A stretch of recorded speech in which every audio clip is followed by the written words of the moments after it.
Bordel, les religions ça craint, elles sont dirigées par des menteurs. La science c'est bon, c'est juste et c'est exact. Au passage, Dieu n'existe pas, suffit de voir tout le mal présent partout sur Terre. Non, ce n'est pas moi qui le dis, c'est Jésus lui-même, dans ce bouquin. Du moins, c'est son clone qui l'a dit. Je vous ai un petit peu menti. Si on prend n'importe quel livre et qu'on le détruit, il ne pourra pas réapparaître à l'identique dans 1000 ans. Par contre, si on prend un livre de science, dans 1000 ans il sera là à nouveau, car les mêmes expériences donnent les mêmes résultats. Ricky Gervais.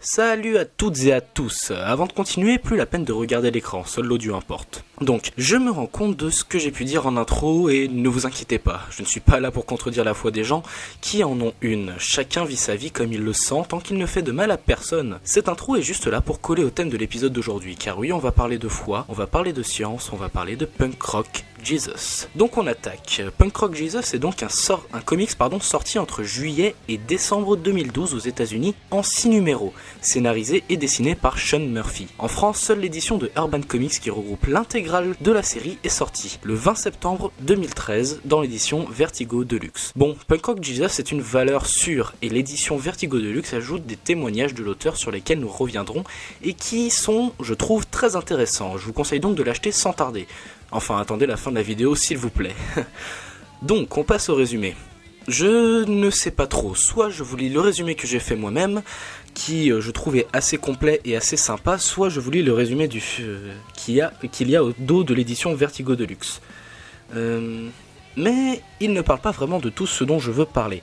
Je vais donc poser ce livre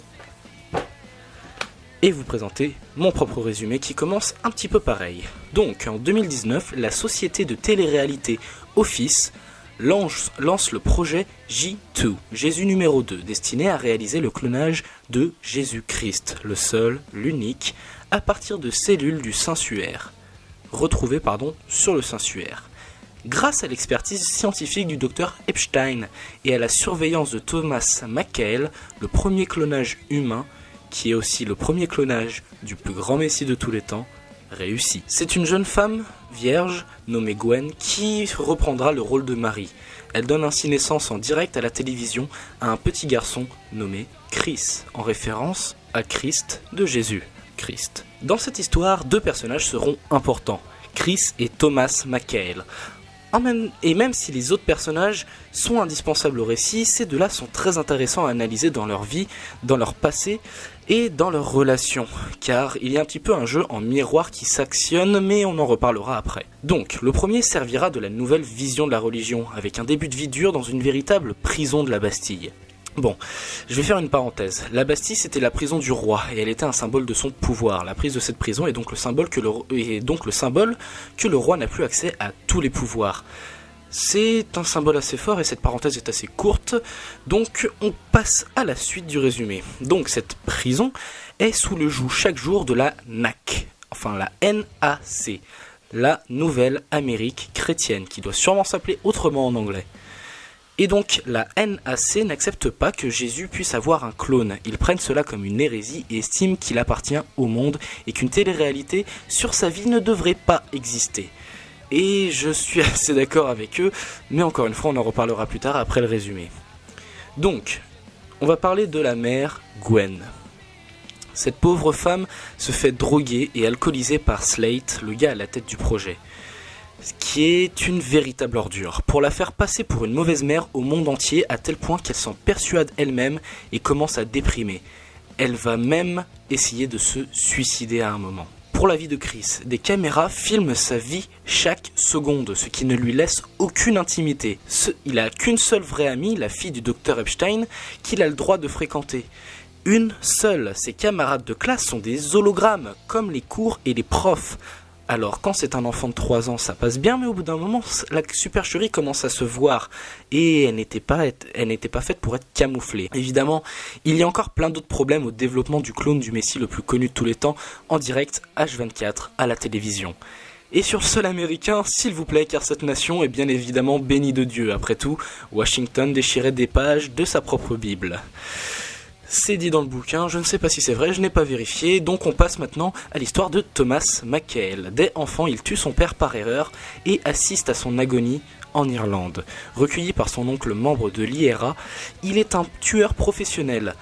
Donc professionnel du combat, et évidemment il a déjà tué très très jeune. Mais un jour, il a fait vœu de ne plus jamais tuer envers Dieu, et pour se repentir, il s'est fait tatouer une croix par mort qu'il avait fait.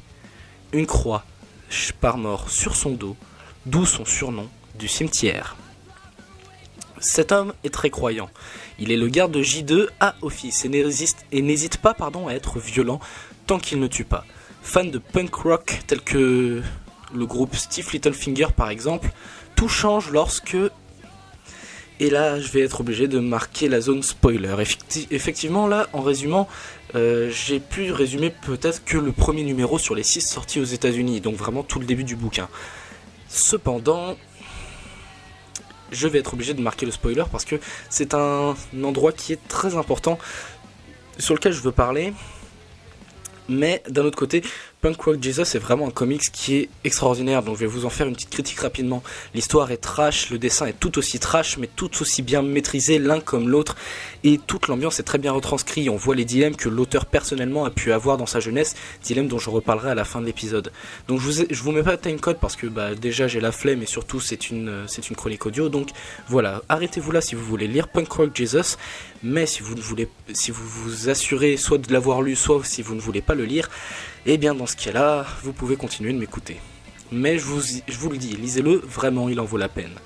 Donc, tout change lorsque la mère de Chris, Gwen, meurt par la faute de Slate sous les yeux de Thomas et de Chris. Et ce, avec les caméras éteintes. C'était prémédité.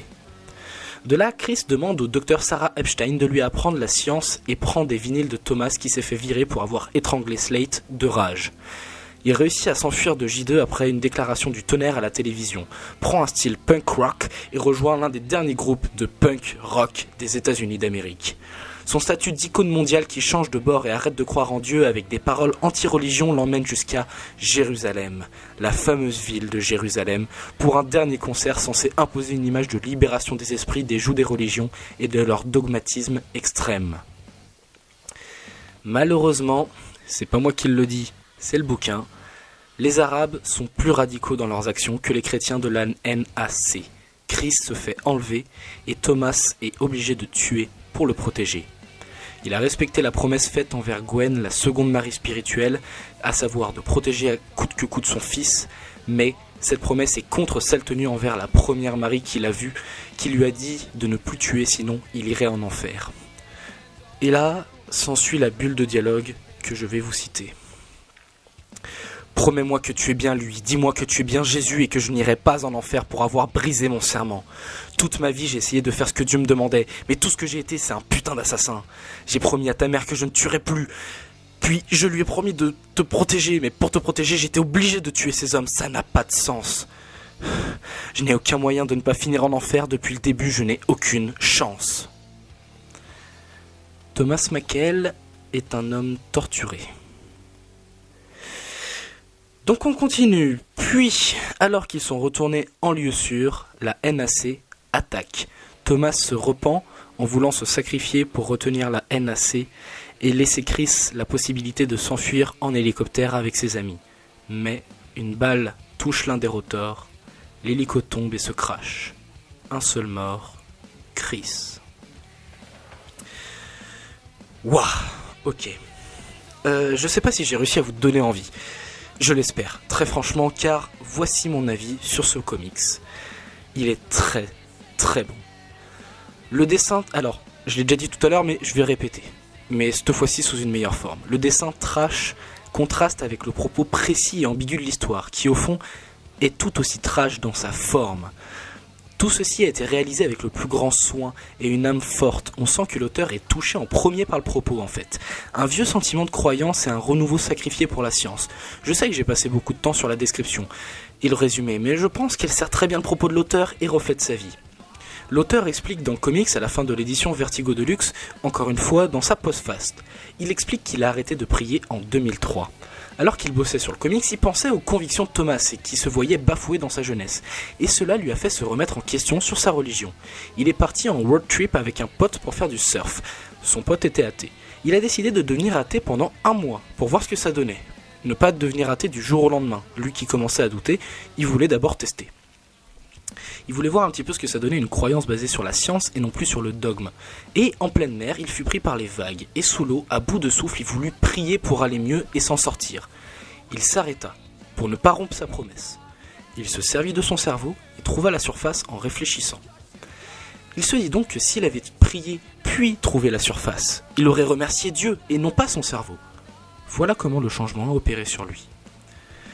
Cet ouvrage pose l'ambiguïté entre religion et science, avec un parti pris, je pense, pour la science.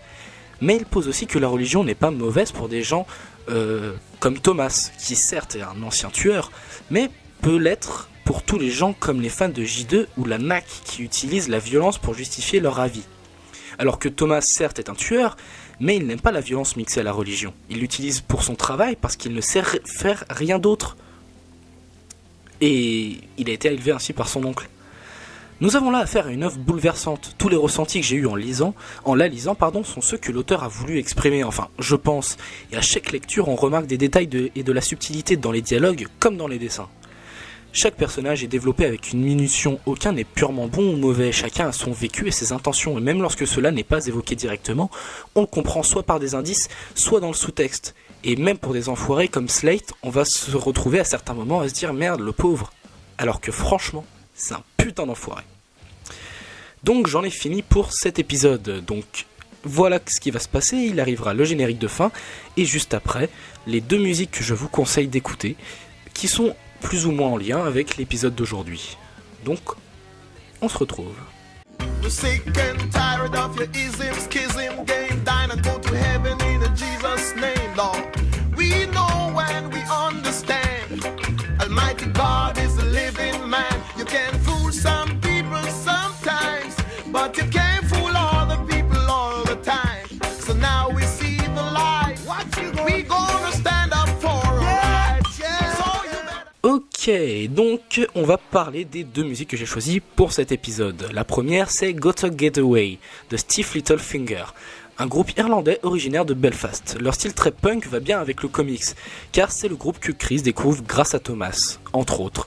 Dans sa collection de vinyles, c'est le baptême de la musique punk du petit Chris. Et j'ai choisi cette musique en particulier uniquement car comme Chris, j'ai découvert ce groupe grâce à Thomas durant ma lecture du comics.